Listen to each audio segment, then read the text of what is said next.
Bismillahirrahmanirrahim. Innal hamdalillah nahmaduhu wa nasta'inuhu wa nastaghfiruh wa na'udzu billahi min shururi anfusina wa min sayyiati a'malina. Man yahdihillahu fala mudilla lahu wa man yudlil fala hadiyalah.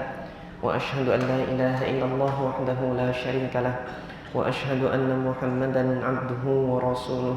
Allahumma shalli wa sallim wa barik ala Muhammadin wa ala alihi wa ashabihi wa man ihtada bihadyihi wastanna bisunnatihi ila yaumiddin, amma ba'd. Alhamdulillah, jamaah salat maghrib Masjid Al-Ikhlas yang dirahmati oleh Allah Subhanahu wa taala, insyaallah melanjutkan kembali pembacaan kitab Bulughil Maram, yang malam hari ini insyaallah kita akan membaca hadis ke-32 dari bab sifatis shalah. Hadis ini adalah hadis Malik ibn Al-Huwairits yang mengajarkan tentang sunnah julus istirahat atau duduk istirahat ketika bangkit dari rakaat ganjil menuju ke rakaat genap, dari rakaat ganjil menuju ke rakaat genap. Kemudian juga insyaallah mengingat pembahasan sunnah ini tidak terdapat khilaf, sehingga insyaallah akan kita baca dengan waktu yang tidak terlalu panjang. Insyaallah kita juga akan melanjutkan kepada pembacaan hadis yang ke-33. Nah, hadis ke-33 ini tentang sunnah kunut nazilah, yang nanti insyaallah di pekan yang akan datang akan berlanjut ke kunut subuh. Jadi hadis Anas bin Malik radhiyallahu taala anhu ini menjelaskan tentang Nabi sallallahu alaihi wasallam melakukan kunut nazilah. Setelah 1 bulan Nabi kunut nazilah, Allah turunkan wahyunya di dalam Al-Qur'an itu untuk menghentikan doa laknat, agar Anda tidak lagi mendoakan laknat bagi mereka, cukup sudah gitu. Nah, ketika sudah berhenti demikian, Rasulullah berhenti dari melakukan kunut di salat 5 waktunya. Di sini yang kemudian nanti terjadi khilaf di kalangan para ulama, Rasulullah itu berhenti kunutnya atau berhenti melaknatnya, sementara kunutnya tetap lanjut. Nah, terdapat dalil dari Musnad Imam Ahmad bin Hanbal, dan kemudian di dalam Sunan Ad-Darqutni juga dari Anas ibn Malik, yang bunyinya redaksi hadisnya itu wa amma fi subhi, untuk salat subuh, falam yazal yaqnutu hatta faraqat dunya. Rasulullah masih tetap berkunut sampai beliau meninggalkan dunia ini. Nah, ini yang kemudian menjadi khilaf. Mazhab Syafi'iyah mengambil hadis ini sehingga menetapkannya untuk subuh itu masih berkunut.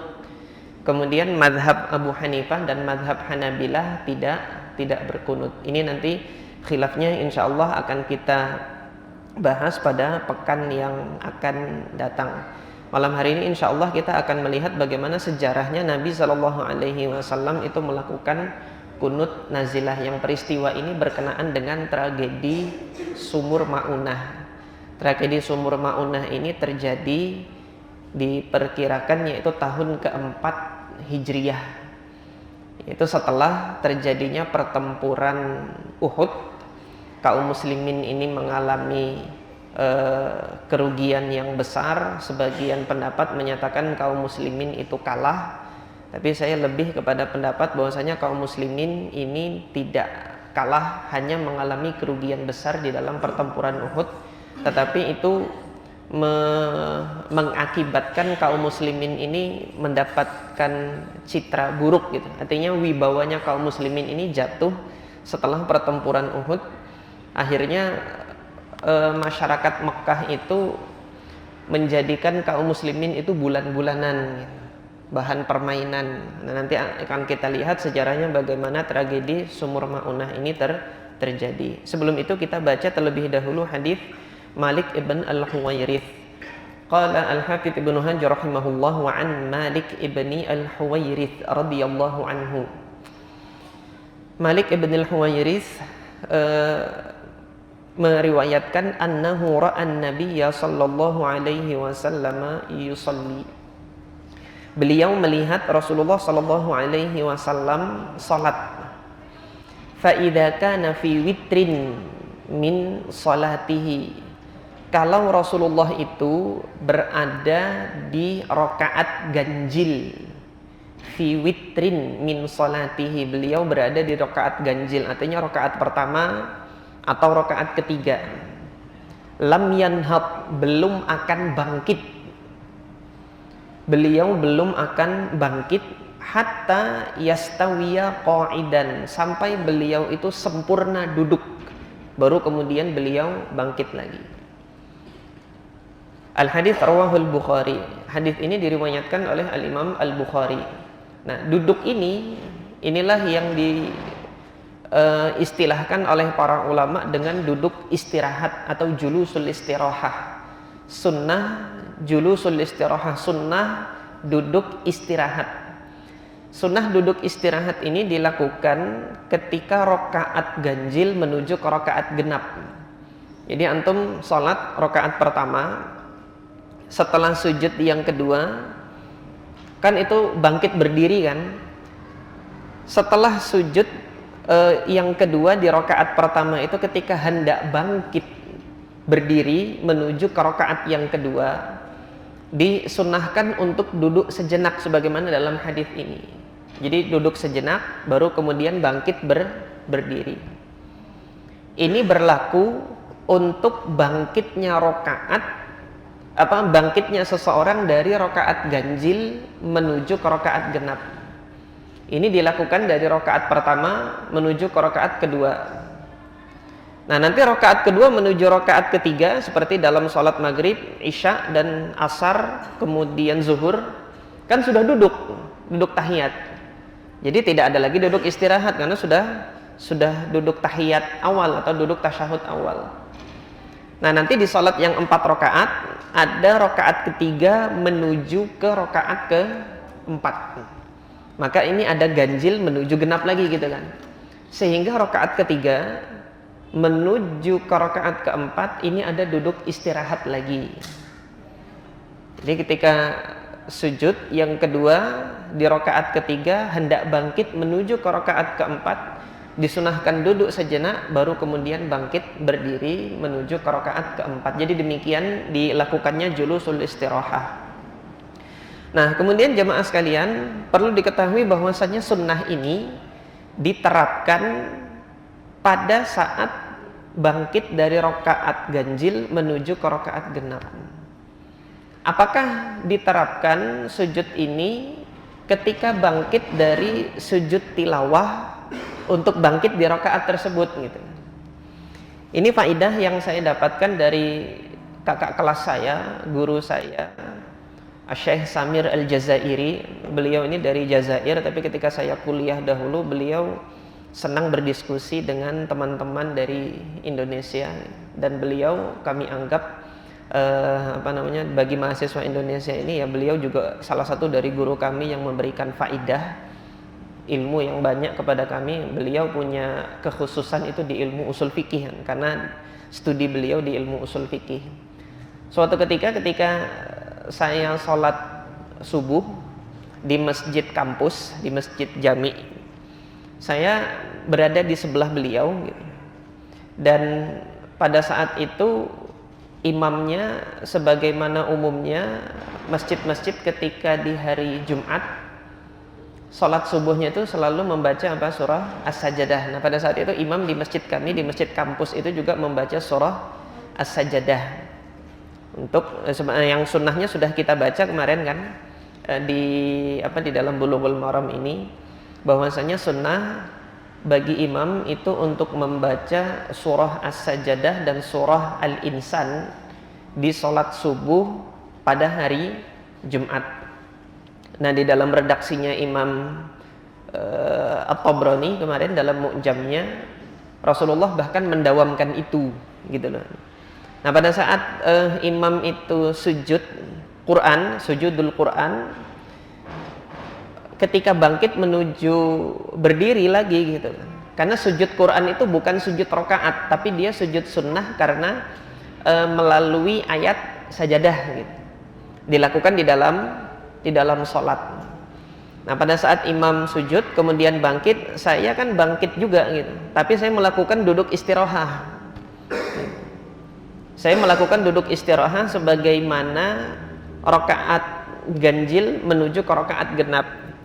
Selesai sholat, setelah zikir, beliau ketika melihat saya demikian, beliau menyampaikan satu faidah bahwasanya Al-Imam An-Nawawi rahimahullah menukilkan dari para ulama, duduk istirahat tidak dilakukan untuk bangkit dari sujud Quran itu. Alhamdulillah, ini faidah berharga. Saya kira sama gitu kan. Saya kira sama, semua yang bangkit menuju ke rakaat itu ada duduk istirahatnya, ternyata tidak.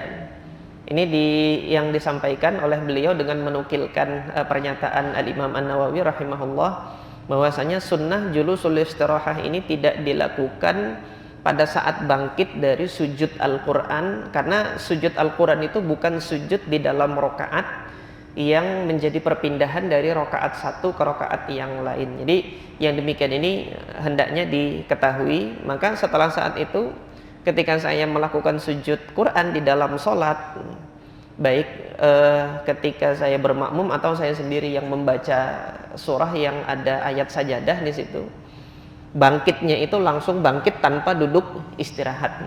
Jadi dari sujud langsung bangkit berdiri ke atas tanpa julusul istirahat, tanpa duduk istirahat. Allahu ta'ala a'lam. Demikian ini faidah yang diajarkan oleh salah seorang senior kami, yaitu Syekh Samir Al-Jazairi. Mudah-mudahan Allah subhanahu wa ta'ala membalas beliau dengan ganjaran kebaikan dan barokah atas ilmu yang beliau ajarkan pada saya. Nah, kemudian hadis selanjutnya, ini tadi tentang julus istirahat, insyaallah tidak terdapat khilaf di sini. Dan kemudian yang hadis selanjutnya tentang kunut nazilah. Wa an Anas radhiyallahu taala anhu qala al-Hafidz Ibnu Hajar, wa an Anas radhiyallahu anhu, diriwayatkan dari Anas ibn Malik radhiyallahu anhu, anna Nabiyya sallallahu alaihi wasallam qanata syahran. Rasulullah sallallahu alaihi wasallam melakukan kunut selama 1 bulan. Ba'da ruku', setelah ruku'. Jadi pada saat i'tidal itu kan, bangkit dari ruku' itu i'tidal berdiri, yad'u ala. Nah, yad'u ala itu mendoakan laknat. Jadi kalau ada ungkapan doa kemudian setelahnya ala, itu doa keburukan, doa laknat. Tapi kalau doa kebaikan itu ungkapannya dalam bahasa Arab da'a li, ada li-nya dia, bukan ala tapi li. Nah, yad'u ala ahya'in minal Arab, kepada qabilah-qabilah dari Arab. Tsumma tarakahu, baru kemudian Rasulullah meninggalkannya. Nah, apakah meninggalkan kunutnya atau meninggalkan substansi pelaknatan di dalam doa? Nah, yang zahir di sini Nabi Shallallahu Alaihi Wasallam meninggalkan laknatnya, karena yang Allah Subhanahu Wa Taala larang dalam Al-Quran itu adalah pelaknatannya. Al-hadis muttafaqun alaih, hadisnya disepakati kesahihannya oleh Al-Imam Al-Bukhari dan Al-Imam Muslim. Nah, jamaah sekalian yang dirahmati oleh Allah Subhanahu Wa Taala, kunut ini yang disebut dengan kunut nazilah, doa yang dipanjatkan kepada Allah Subhanahu Wa Taala di sholat 5 waktu pada saat bangkit dari ruku' di rakaat terakhir. Di situ diungkapkan doa untuk kebaikan bagi kaum muslimin yang sedang tertimpa musibah. Dia diserang musuh atau kemudian terjadi bencana. Ini disunahkan untuk melakukan kunut nazilah dengan batasan 1 bulan. Karena Nabi SAW setelah sebulan berhenti melakukan kunut nazilah ini. Nah, sejarahnya bagaimana? Sejarahnya ini terkait dengan tragedi atau peristiwa Sumur Ma'unah atau Bi'ru Ma'unah namanya. Apa itu tragedi Sumur Ma'unah? Tragedi Sumur Ma'unah ini salah satu peristiwa bersejarah yang paling menyakitkan hati Nabi Shallallahu Alaihi Wasallam, sehingga marahnya Nabi Muhammad itu diungkapkan dalam bentuk doa laknat ini selama 1 bulan. Jadi marahnya Nabi Shallallahu Alaihi Wasallam itu marah bercampur dengan sedih.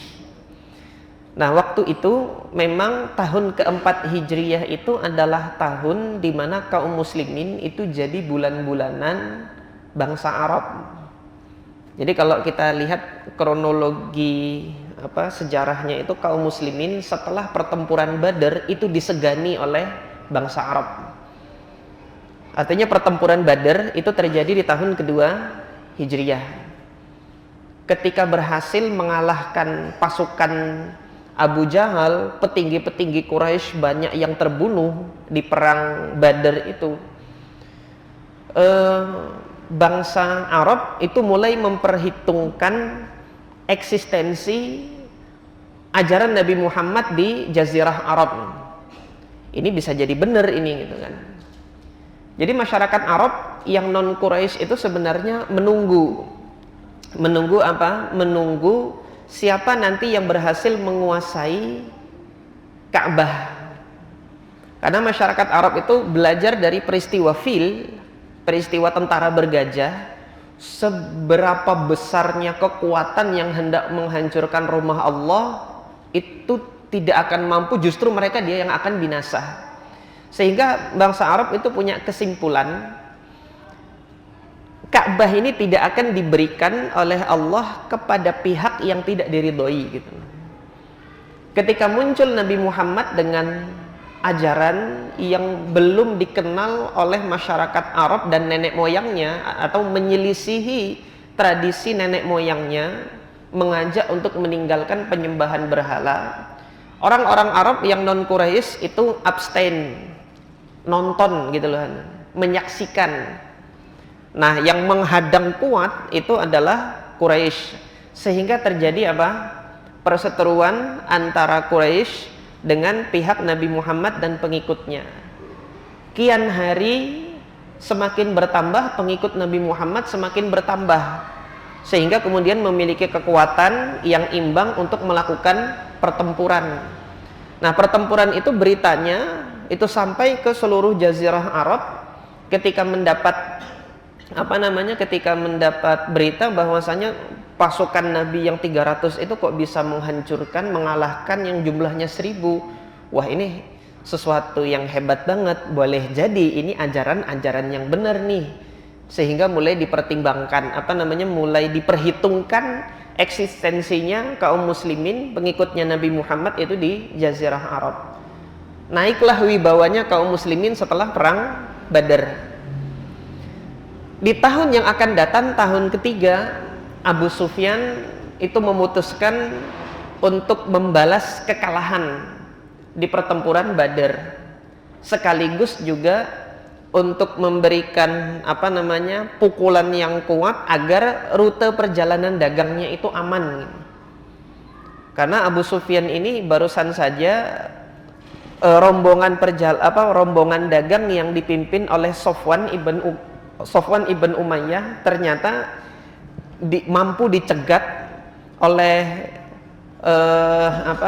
pengikut Nabi Muhammad, yaitu para sahabat berhasil mencegat rombongan dagang yang dipimpin oleh Sofwan ibn Umayyah, sehingga kaum kafir Quraisy mengalami kerugian yang besar. Di situ marah sekali Abu Sufyan, harus kita balas ini, sekalian membalas kekalahan di perang Badar, sekaligus juga untuk mengamankan rute perjalanan dagangnya agar tidak dihadang lagi oleh Nabi dan kaum muslimin. Maka terjadilah pertempuran Uhud, yang sebagaimana antum ketahui kaum muslimin itu mengalami kerugian besar. Nah, sebagian sejarawan berpendapat kaum muslimin kalah di pertempuran Uhud, tapi saya lebih cenderung kepada pendapat sejarawan yang menyatakan bahwasanya kaum muslimin itu tidak kalah dalam pertempuran Uhud, karena penanda atau standar kemenangan kelompok pasukan itu yang berhasil menduduki daerah pertempuran itu setidaknya 3 hari 3 malam. Jadi sebagai penanda saya yang menang, kami yang menang, diduduki daerah tersebut paling tidak 3 hari 3 malam untuk untuk memastikan musuh tidak melakukan serangan balasan gitu loh di hari pertama. Nah, ini Rasulullah setelah pertempuran Uhud selesai di hari Sabtu kan. Hari Sabtu itu pertempuran Uhud itu terjadi di hari Sabtu. Keesokan harinya di hari Ahad setelah sholat subuh, mereka yang ikut serta dalam pertempuran Uhud itu diperintahkan oleh Nabi untuk mengejar dan menyusuri langkah pasukan Abu Sufyan untuk memastikan agar mereka tidak kembali lagi ke Madinah. Maka terjadilah ekspedisi Hamraul Asad namanya. Sampai di lembah yang namanya Hamraul Asad itu Nabi Muhammad bermukim 8 hari 8 malam untuk memastikan Abu Sufyan tidak kembali lagi menggempur. Nah, maka yang berpendapat bahwasanya ekspedisi Hamraul Asad ini masih bagian dari pertempuran Uhud, sejatinya kaum muslimin menang dalam pertempuran Uhud gitu loh. Yang menyatakan bahwa kemudian sejarawan yang dia menganggap ekspedisi Hamraul Asad ini bukan bagian dari pertempuran Uhud, maka mengambil kesimpulan ya yang di pertempuran Uhud itu saja. Ketika pertempuran Uhud banyak yang terluka, banyak yang terbunuh, dianggaplah bahwasanya pertempuran Uhud itu kaum muslimin kalah. Bagaimanapun itu gitu kan, setelah pertempuran Uhud wibawanya kaum muslimin itu jatuh, tidak sebagaimana setelah perang Badar. Ketika jatuh, disitulah dimanfaatkan oleh musuh-musuh Islam yang non Quraisy untuk istilahnya itu ngebully gitu lah. Artinya justru untuk menjatuhkan wibawanya lagi, mempermainkan Nabi dan para sahabat. Maka terjadilah peristiwa-peristiwa yang sifatnya itu lancang menantang Nabi dan kaum muslimin, seperti apa yang dilakukan oleh Bani Nadir, berupaya untuk membunuh Nabi SAW dengan menjatuhkan batu gilingan dari atas. Tapi kemudian Allah turunkan wahyu dan Nabi Muhammad melakukan pengepungan terhadap Bani Nadir, dan Bani Nadir harus diusir. Nah, yang demikian ini ada banyak pihak-pihak yang sejatinya itu memusuhi Islam, itu akhirnya test power lah gitu. Test power itu mau coba-coba untuk ganggu kaum muslimin. Nah, di antara yang mengganggu kaum muslimin ini adalah salah satu suku dari Ghatafan yang datang menemui Nabi, meminta untuk mengajarkan Al-Quran kepada penduduk di wilayahnya di Najd. Ini diantaranya diriwayatkan oleh Imam Muslim dari Anas bin Malik. Jadi untuk kunut nazilah ini madarul riwayah, poros riwayatnya itu nanti mengerucut kepada Anas bin Malik. Kenapa kok kepada sahabat Anas bin Malik? Karena pelaku sejarahnya adalah pamannya beliau sendiri yang terbunuh pada saat pertempuran pada saat tragedi Sumur Maunah ini. Pamannya yaitu Haram bin Milhan, ini adik dari ibundanya Anas bin Malik yaitu Ummu Sulaim bintu Milhan. Nah, di dalam riwayat Imam Muslim diceritakan Anas bin Malik radhiyallahu taala anhu mengatakan, ja'ana sun ilan nabiyyi sallallahu alaihi wasallam. Ada sekumpulan orang datang menemui Nabi sallallahu alaihi wasallam. Jadi perwakilan dari qabilah yang menemui Nabi, nanti ini di dalam riwayat Imam Bukhari disebutkan mereka itu salah satu tokohnya namanya Amir ibn Tufail Al-Amiri dari suku Amir ibn So'ah. Nah,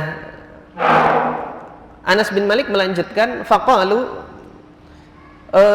orang-orang yang datang kepada Nabi ini mengatakan, ib'ath ma'ana rijalan yu'allimuna al-Quran was sunnah.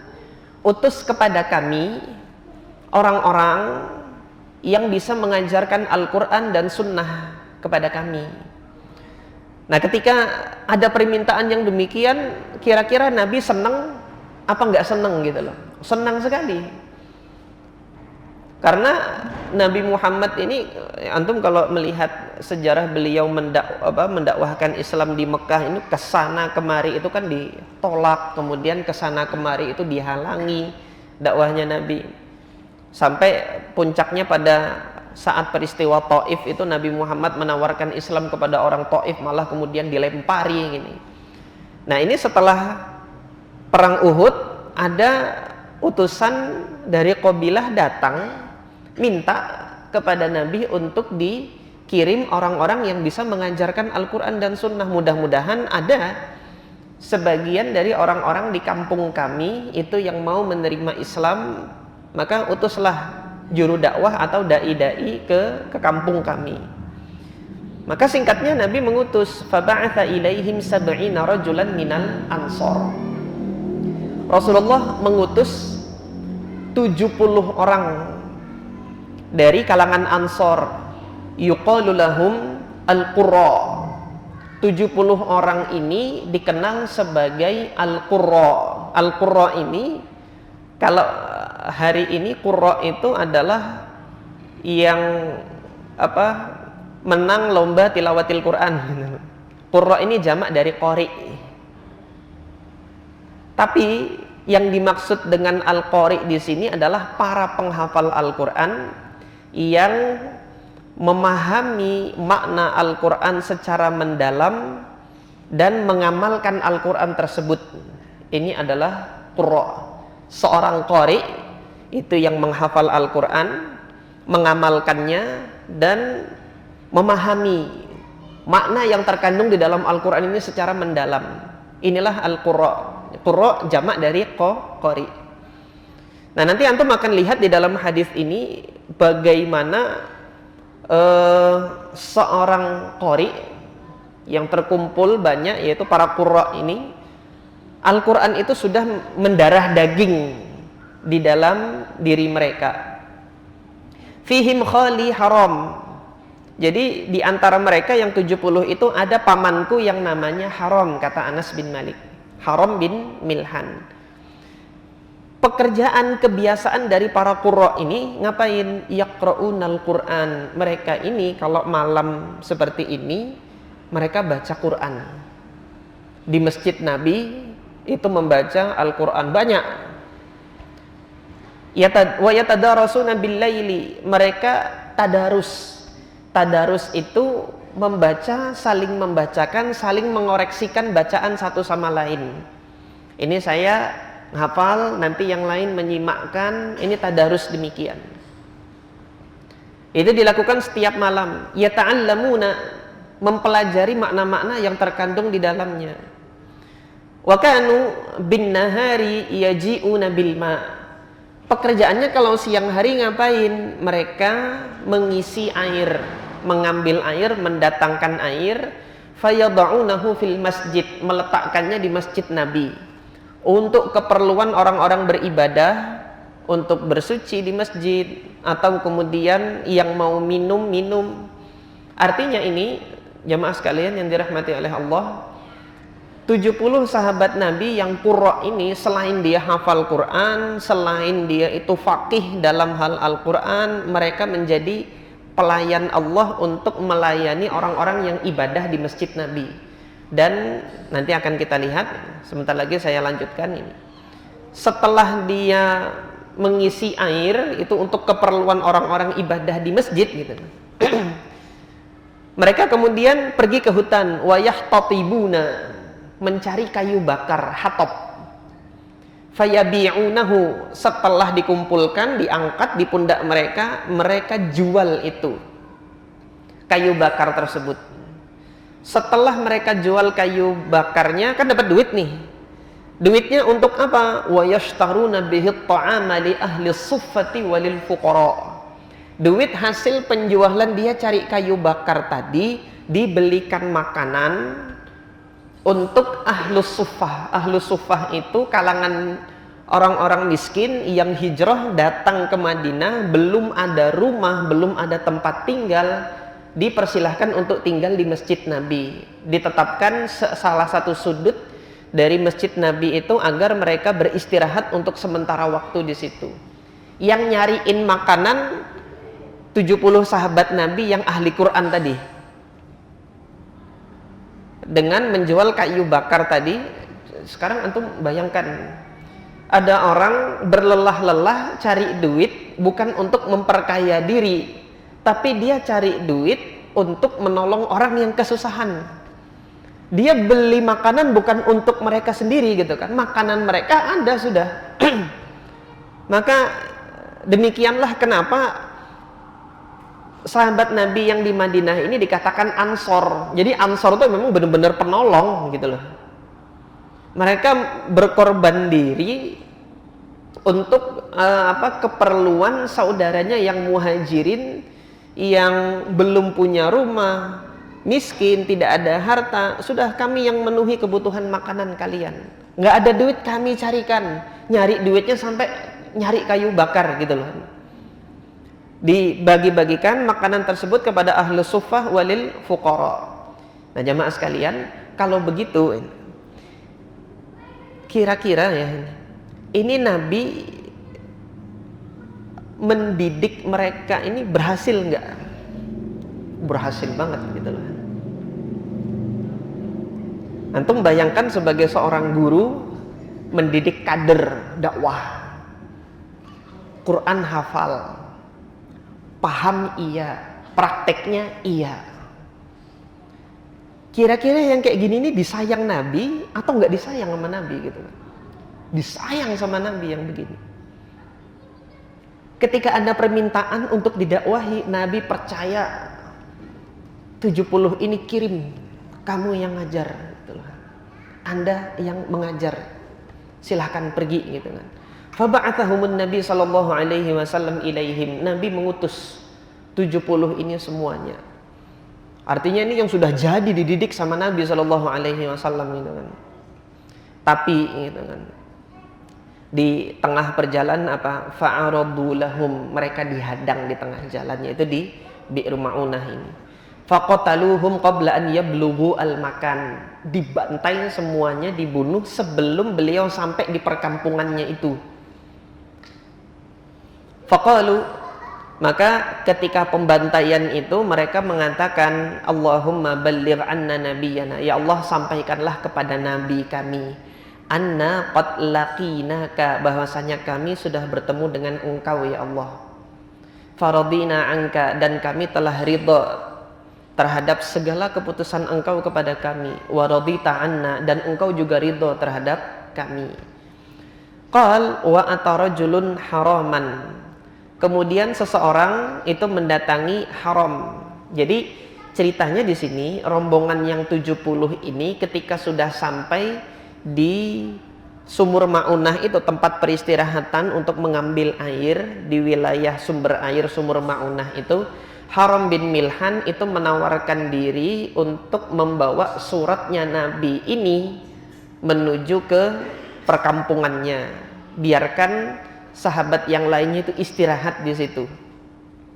Haram bawa suratnya Nabi.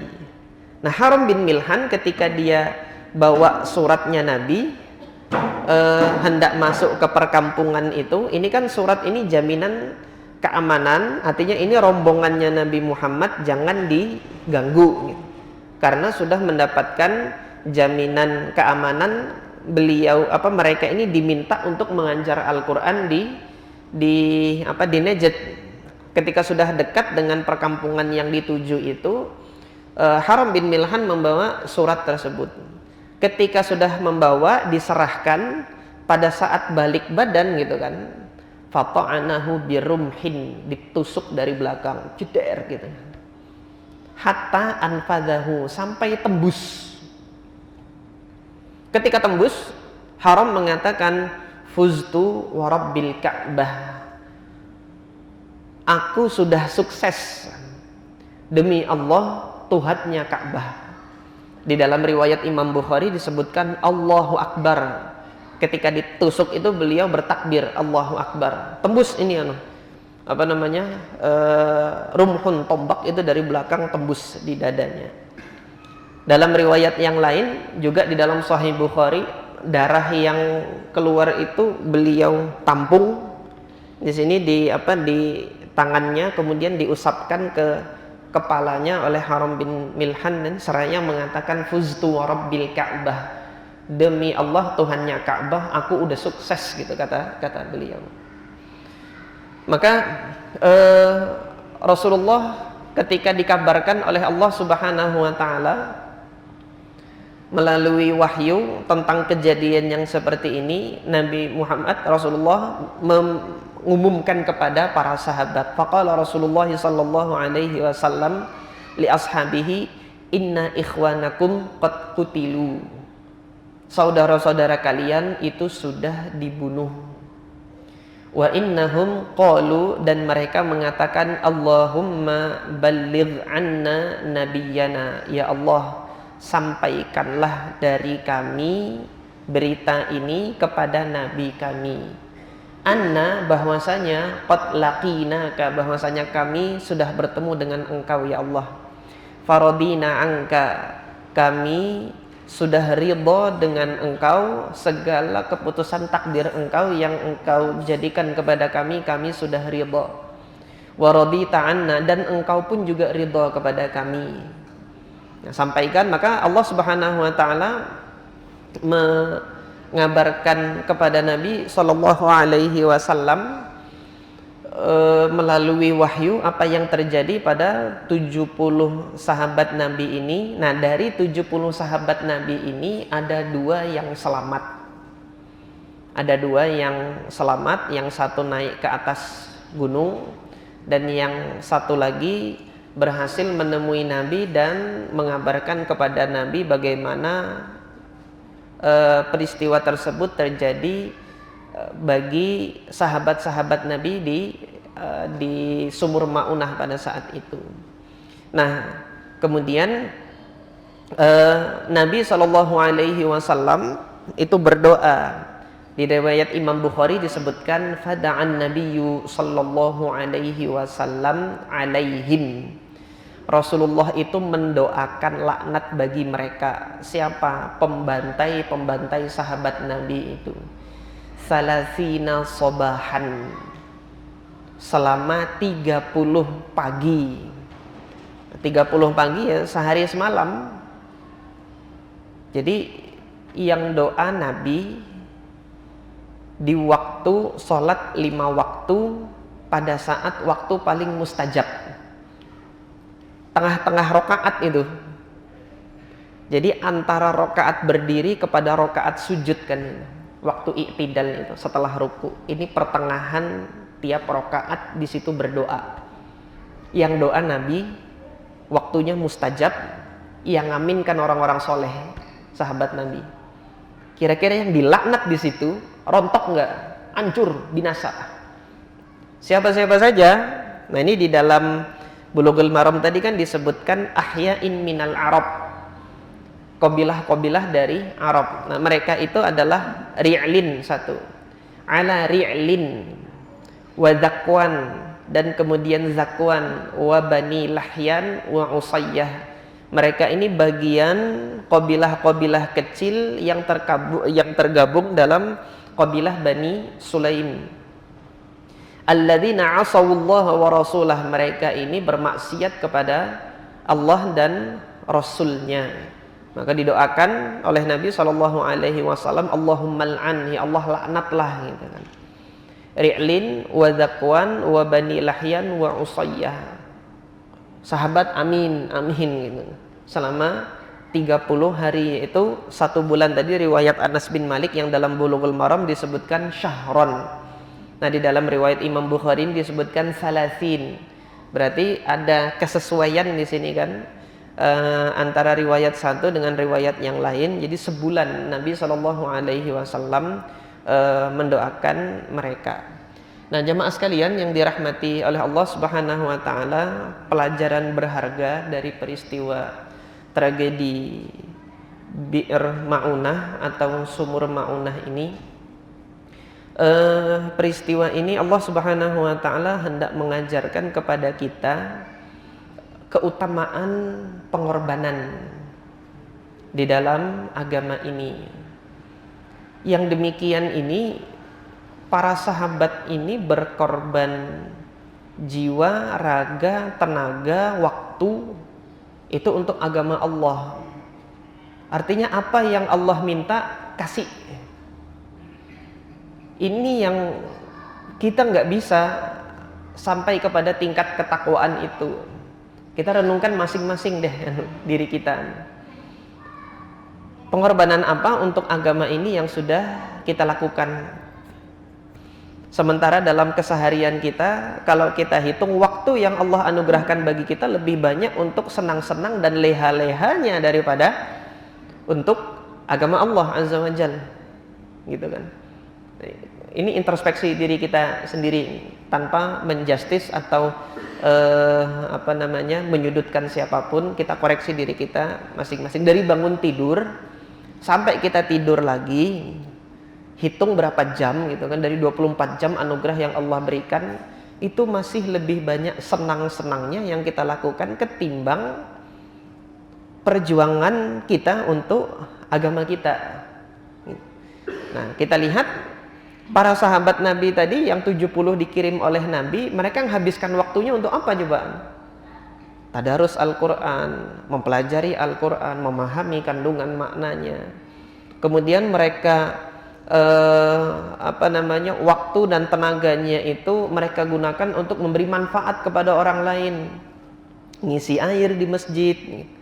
Jadi dilihat jamaah masjid ini perlu apa sih supaya bisa nyaman ibadah di hadapan Allah, keperluannya dipenuhi. Oh, ada yang kelaparan di sana, memperhatikan itu. Artinya secara ilmu dan amal, ini para sahabat Nabi yang kemudian Allah Subhanahu wa taala gugurkan, takdirkan untuk gugur di Bi'r Ma'unah ini, ya disayang oleh Nabi, ya disayang oleh Allah. Maka di dalam hadis ini tadi disebutkan Allah sudah ridho sama mereka. Allah sudah senang sama mereka. Karena senangnya Allah, Allah percepat untuk bertemu dengan Allah Azza wa Jalla. Aku udah sayang sama kalian. Sampai di sini saja. Nah, coba antum melihat, tugasnya udah dilaksanakan belum, tugas dakwahnya? Belum. Tapi Allah udah senang. Allah udah ridho. Sudah, nggak usah kamu buktikan kamu mendakwahi orang. Aku udah senang, aku udah ridho. Sini kamu, surga tempatmu. Sudah dikasih oleh Allah Subhanahu wa taala. Ini perjuangan yang ditunjukkan oleh para sahabat Nabi. Ini introspeksi kita bersama. Kemudian mungkin di antara antum ada yang bertanya, ketika Haram bin Milhan tadi ditusuk mengatakan fuztu, aku udah sukses. Nah, di sini ada definisi sukses yang berbeda yang dipahami oleh para sahabat Nabi yang ahli Quran dengan sukses yang dipahami oleh sebagian orang hari ini. Menurut antum sukses itu gimana sih? Apakah kalau sudah dia menempuh pendidikan tinggi, S1, S2, S3, kemudian dia kerja dapat penghasilan mapan, punya keluarga, punya istri, pasangan, dan kemudian anak-anak yang diharapkan dalam keluarganya, menjalani rutinitas keseharian, nanti tinggal terima gaji tiap bulan, apa itu udah sukses? Terus punya kendaraan, di akhir pekan nanti bisa pelesiran, bawa keluarganya tamasya kemana gitu. Apa itu ukuran sukses? Atau nanti yang dia berada di instansi tertentu, karir pangkatnya itu naik lancar gitu kan, kenaikan pangkat tiap berapa tahun gitu, kemudian ada penambahan gaji berkala dengan kenaikan pangkat tersebut. Apa itu sukses? Nah, tapi Haram bin Milhan radhiyallahu taala anhu punya definisi sukses yang berbeda. Tugasnya belum selesai, ditusuk, berdarah, mati, itu sukses. Dari mana sukses itu? Inilah kategori sukses di hadapan Allah Azza wa Jalla. Haram bin Milhan radhiyallahu taala anhu, beliau ahli Quran. Al-Quran itu sudah mendefinisikan kesuksesan yang sejati.